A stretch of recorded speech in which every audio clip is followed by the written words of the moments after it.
That makes sense. If she's in fact, her primary loyalty, I guess, is not just to family but to state, then he would be, if a well-loved, at least a pawn.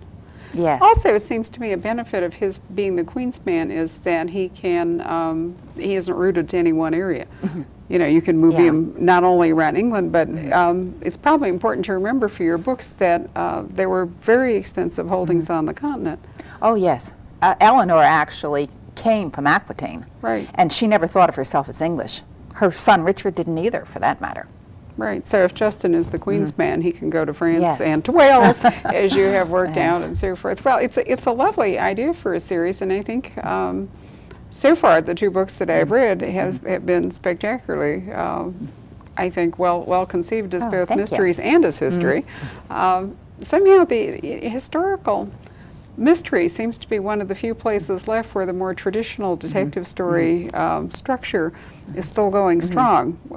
So much detective fiction has branched off into deep psychological stuff or serial killer thrillers or whatever. And in historical mystery, we still have pretty much a classic structure. I think so, yes. And there is a bit of a challenge in coming up with medieval clues in a mystery. When you think about it, no fingerprints, no DNA, no forensics to speak of. That was one of the things I always liked about the Brother Cadfael books that Ellis Peters did, is that she was very clever in coming up with medieval clues that would point Brother Cadfael in the right direction. Absolutely. She was also, I think, very gifted, as are you, in getting into the mindset of the time. And we were speaking earlier about the Potter's Field, a situation that couldn't arise today. Yes. A married man who decides his true calling is to be a monk and abandons his wife for the monastery, leaving her neither wife nor widow, no income, no public support, a sort of situation that wouldn't come up today, but very much was part of the 12th century she was writing about. And you've got, I think, a wonderful situation in this set of books set in the 1190s where Richard is off on crusade or captured, and John, who was really the heir to the throne, is at the same time trying to usurp the throne. So what is everyone to do? If they oppose him and he becomes king, then they've been traitors. On the other hand, while Richard's king, if they help him, you know, they're also traitors. Boy, talk about a no-win. They really were between the proverbial rock and a hard place. And I assume you find that intriguing to write about. Oh, absolutely. I think mystery writers thrive the more turmoil there is in the lives of our characters and in the political scenes that we write about. And this particular period of English history was very volatile. Absolutely. And John is one of my favorite characters to write about anyway, because he was usually up to no good, but he did have a sense of humor about the whole thing. So he had a certain dark charm, I think. Yeah, sardonic. Yeah, that's very true. You said earlier today that you think there was a reason why John maybe was not Eleanor's best-loved child. Yes.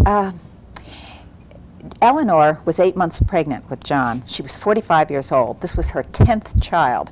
It's really amazing when you think of it that she survived the birthing chamber for all these children, given the times.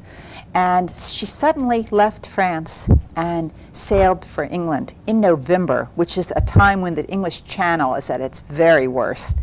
And she didn't go to London. She went straight for Oxford and Woodstock, where Henry had stashed his lady friend, the fair Rosamond of legend, Rosamond Clifford. And one of Eleanor's biographers, Marion Mead, makes a very persuasive case that Eleanor heard these rumors about Rosamond and was alarmed enough to check them out for herself. And I personally can't see any other explanation for a woman in the 8th month of pregnancy to take a November trip, a winter crossing of the Channel. I mean, that was just insane, unless there was a very strong motivation for it. And the following month, Eleanor then gave birth to John alone at Beaumont Palace, which is on the outskirts of Oxford. And I've often wondered if Eleanor's problems with John didn't begin with those very painful memories for her. she didn't go back to Henry for a year. She stayed in England for a year, which is in itself is a tremendous break with past patterns. Well, human nature really hasn't changed remarkably probably in the millennium, so your reading is a wise one, I think.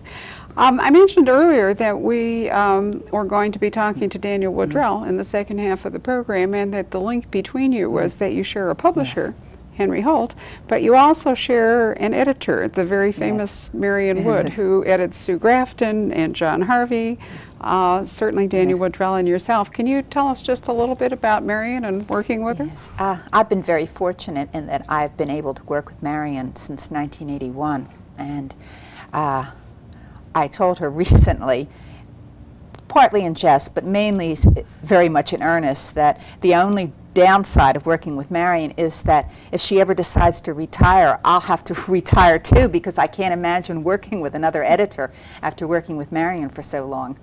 I was telling people at the Tempe library reading today a little bit about Marion, and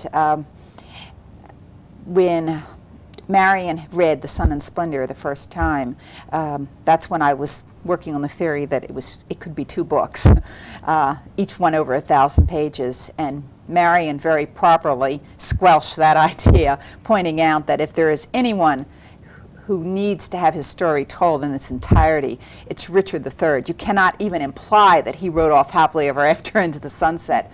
So after I read this letter that Marion had written in response to my agent's submission, I knew that this was the editor I wanted to work with, and I set about revising the book and more or less following her editorial voice, even though she wasn't my editor then at that point.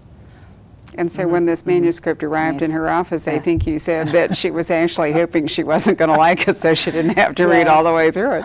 Yes, it was 1,238 typewritten pages. One of the first things she asked me when I met her in New York was if I really wanted the death of so many trees on my conscience. And so she said when the manuscript arrived, this was a year after she had read the initial manuscript, and she naturally had forgotten all about it, and she said, and it arrived in a trunk, for God's sakes. A slight exaggeration there, but there's no doubt it was a massive manuscript. Well, Sharon, it's been wonderful to share these insights with you. We have, I gather, put to rest the idea that perhaps you're a British author, since you live, in fact, in rural New Jersey. Yes. Sorry about that. Well, I think it's wonderful that you have mastered what you do to the point where the question even arises. I certainly thank you very much for coming to speak to us today, and I thank all of you for joining us.